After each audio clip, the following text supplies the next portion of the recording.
Hi friends, మనం బయటికి వెళ్ళినప్పుడల్లా పిల్లలు కానీ పెద్దలు కానీ ఎంతో ఇష్టంగా తినే ముంత మసాలా, దీన్ని బొరుగులు మిక్చర్ అంటారు, లేదంటే పిడతగింత పప్పు అని కూడా అంటారండి. దీన్ని ఏ విధంగా తయారు చేసుకోవాలి ఈ వీడియోలో చూసేద్దాం. దీనికోసం ఇక్కడ ఒక పెద్ద బౌల్ నిండా బొరుగులు అయితే తీసుకున్నాను. ఇప్పుడు దీన్ని ముందుగా స్టవ్ మీద ఒక ప్యాన్ పెట్టేసుకొని బొరుగులన్నింటినీ డ్రై రోస్ట్ చేసుకున్నాం. ఒక 2-3 మినిట్స్ అంతే అండి. స్టవ్ని సిమ్లో పెట్టేసి కొంచెం డ్రై రోస్ట్ చేసుకుంటే మనకి బాగా క్రిస్పీగా తయారవుతాయి బొరుగులు అనేవి.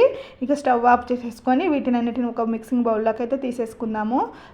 బౌల్ అనేది కొంచెం పెద్దగానే చూసుకోవాలండి, మనం బాగా కలుపుకున్న దానికి ఈజీగా ఉంటుంది. ఇప్పుడు దీంట్లో కట్ చేసుకున్న ఒక ఆనియన్ని యాడ్ చేసుకుందాం, మీడియం సైజు. తర్వాత టమాటాని కూడా స్మాల్ టమాటాని ఈ విధంగా చిన్న చిన్న ముక్కలుగా కట్ చేసుకొని యాడ్ చేసుకుందాము.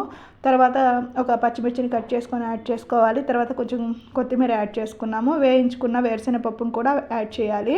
ఇప్పుడు దీంట్లో టేస్ట్కి తగ్గట్టుగా సాల్ట్ వేసుకుందాము. కొంచెం కారం యాడ్ చేసుకోవాలి.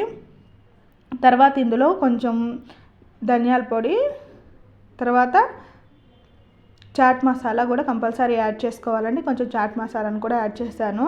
అంటే మీరు తీసుకునే బొరుగుల క్వాంటిటీని బట్టి వీటన్నిటిని అడ్జస్ట్ చేసుకోవాలి. ఒకసారి బాగా మిక్స్ చేసేసుకున్నాము.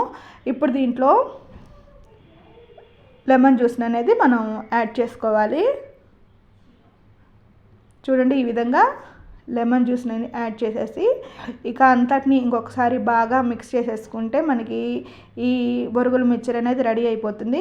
మామూలుగా మన దగ్గర కార్న్ఫ్లేక్స్ కూడా ఉంటే అది కూడా యాడ్ చేసుకోవచ్చు అండి. ఇక ఈ విధంగా రెడీ అయిపోయిన దాన్ని మనం సర్వ్ చేసేసుకోవచ్చు.